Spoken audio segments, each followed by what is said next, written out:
आता आता आपण रायगडावरती आहोत आणि रायगडावरती राज दरबाराची आपण माहिती घेणार आहोत की ह्या राज दरबारामध्ये कशा प्रकारे राज्याभिषेकचा सोहळा पार पडला।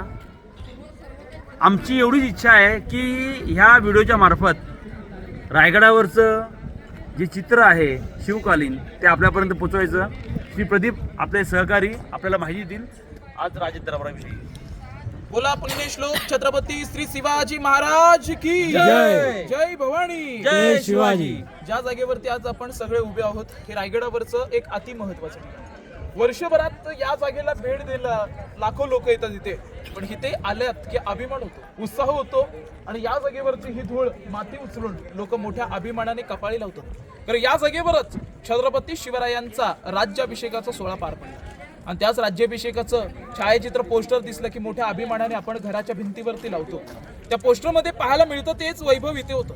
अपूर्ण दरबार त्यावेळी मखमली पडदे आणि पैठणी कापडाने पूर्ण कापडलेला आणि त्यावेळी त्या आतमध्ये आपल्या राजाचं रत्न जडित 32 मणाचं सोन्याचं सिंहासन तिथे होतं। एक मण म्हटलं तर 40 किलो सोनं, असं 1280 किलो वजनाचं सोन्याचं सिंहासन राजांचं तिथे होतं। पण आज त्या जागेवर पाहायला मिळतं ते पंचधातूचं, त्याला इतिहासात मेघडंबरी म्हणतात।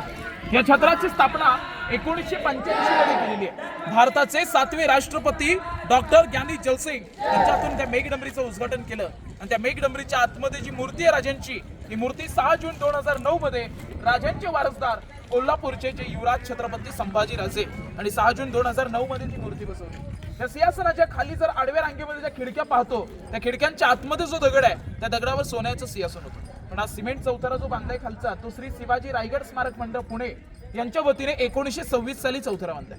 त्या सिंहासनाच्या चौथऱ्यापासून या नगारखान्याच्या गेट पर्यंत हे मधलं अंतर 250 फुटापेक्षा जास्त आहे। पण शिवाय काळात लाऊडस्पीकर माईक ही व्यवस्था नव्हती। राजे जे सिंहासनामध्ये बोलतील तो आवाज 6000 प्रजेत यायचा आणि या दरबारात बसलेला व्यक्ती कुजबुजला तरी ते कुजबुज झाली तरी आवाज सिंहासनापर्यंत जायचा।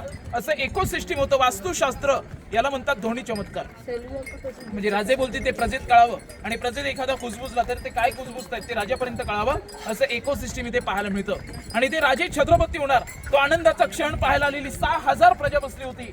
सोन्याचं सिंहासन सजलेलं आणि सिंहासनाच्या उजवीकडे राष्ट्रमाता राजमाता जिजाऊ महासाहेब बसले होत्या। शिवपुत्र होते शंभूराजे, राजाराम राजे होते, मंत्रिमंडळ होतं त्यांचं, महाराजांच्या राण्या होत्या आणि काशीहून आलेले कागाभट हे नद्यांचं सागरांचं पाणी घेऊन तिथे उपस्थित होते।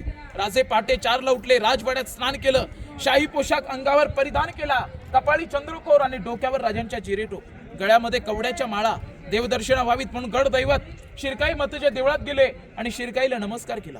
प्रसन्न देवता म्हणून तुळजापूरच्या भवानी देवीला साकडं घातलं, जगदीश्वराला अभिषेक घातला आणि मग महाराजांची मिरवणूक जगदीश्वराकडून अगदी वाजत गाजत नगरखान्याच्या गेटच्या बाहेर येऊन थांबली। अंबारीतून राजे खाली उतरले आणि गेटमधून जेव्हा राजांचा प्रवेश होतो तेव्हा दरबारातली 6000 प्रजा उभी राहून डोक्यातले फेटे हातात गुंडाळून प्रत्येक मावळा प्रत्येक सरदार आपल्या महाराजांना मुजरा करायला लागला। राजाला केलेला मानाचा मुजरा राजाने या गेटमध्ये स्वीकारला, पण राजांची नजर गेटमधून सिंहासनाकडे, ते सोन्याचं सिंहासन पाहून आपल्या राजाचं हृदय भरलं की ज्या मावळ्यांच्या जीवावर राज्य उभं केलं हे जीवाभावाचे मावळे आज दरबारात हजर दिसत नाही। प्रत्येक खिंडीमध्ये प्रत्येक युद्धामध्ये प्राणाचं बलिदान ज्या मावळ्याने दिलं तो मावळा राज्याभिषेकाला नाही आला, पण हृदय भरलं आणि राजे आऊसाहेबांना म्हटले की आऊसाहेब, या स्वराज्याची पहिली पायरी चढताच आम्हास आमचे मावळे आठवतात, आधी लगीन कोंढाण्याचं आणि मग माझ्या रायबाचं, असं सांगितलेलं माझं ताणाची नाही ते। दुसरी पायरी चढताना प्रतापरावांची याद आली, नेसरीच्या खिंडीत नुकतेच मारले गेले होते प्रतापराव गुजर। तिसरी पायरी चढताना बाजी प्रभू आठवले की 52 खिंड ज्याने लढवली ते बाजी प्रभू, ते म्हटले लाख मेली तरी चालती पण लाखाचे पोशिंदे जगले पाहिजे असे सांगणारे बाजी। चौथी पायरी चढताना मुरारबाजी आठवले की पुरंदर किल्ल्याला तह पडलेला आणि पुरंदराच्या तहामध्ये मारले गेले होते मुरारबाजी। राजांचं रूप घेतलं आणि सिद्धीला भेटायला गेलेले शिवाकाशी अशी असंख्य लोक या स्वराज्यासाठी धारातीर्थी पडली आणि यांच्या बलिदानामुळे राज्य उभं झालं। मग त्यांच्या विधवा बायकांनी लहान मुले राज्याभिषेकाला आलेलं पाहून वाईट वाटलं, सिंहासनाला मुजरा केला आणि आऊसाहेबांचं दर्शन करून राजे विराजमान झाले।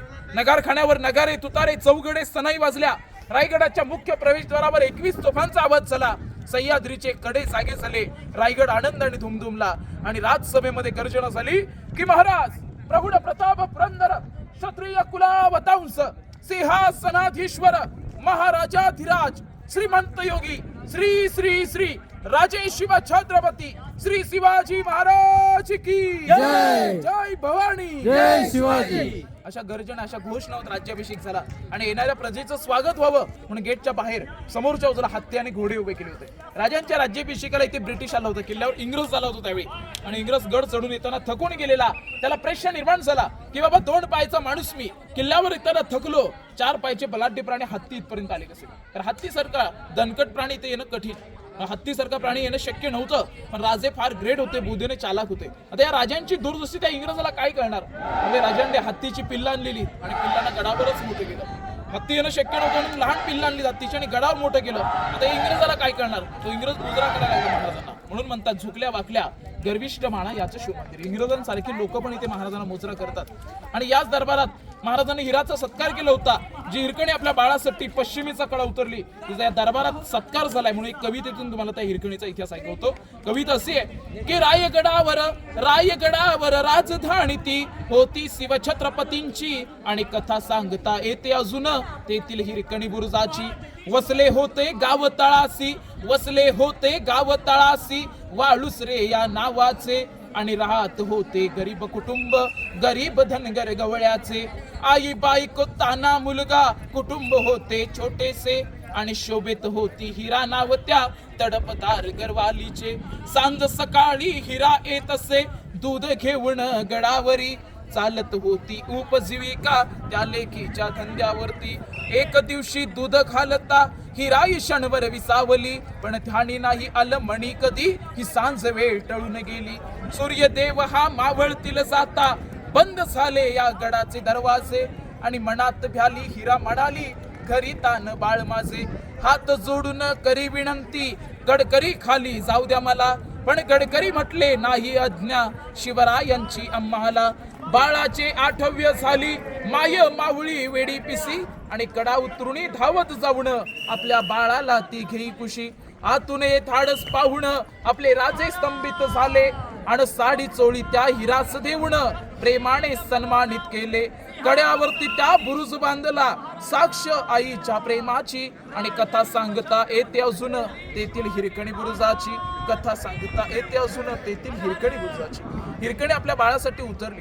राजे म्हटले एखादी स्त्री उतरते तर शत्रू वरती येऊ शकतो, पूर्ण कडा तासून घ्या, तडबंदी बुरुज बांधा, बुरुजाला नाव द्या हिराचं, म्हणून हिरकणीचा बुरुज, आणि गावाचं नाव केलं हिरकणी वाडी. नगारखान्याचा गेट पाठी पाहायला मिळतो.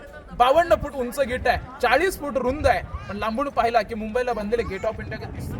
इंग्रजांनी याला पाहून मुंबईला गेट ऑफ इंडिया बांधलाय. हा नगारखान्याचा गेट पाहून आपण पुढे होळीचा माळ बाजारपेठ पाहायला जाणू.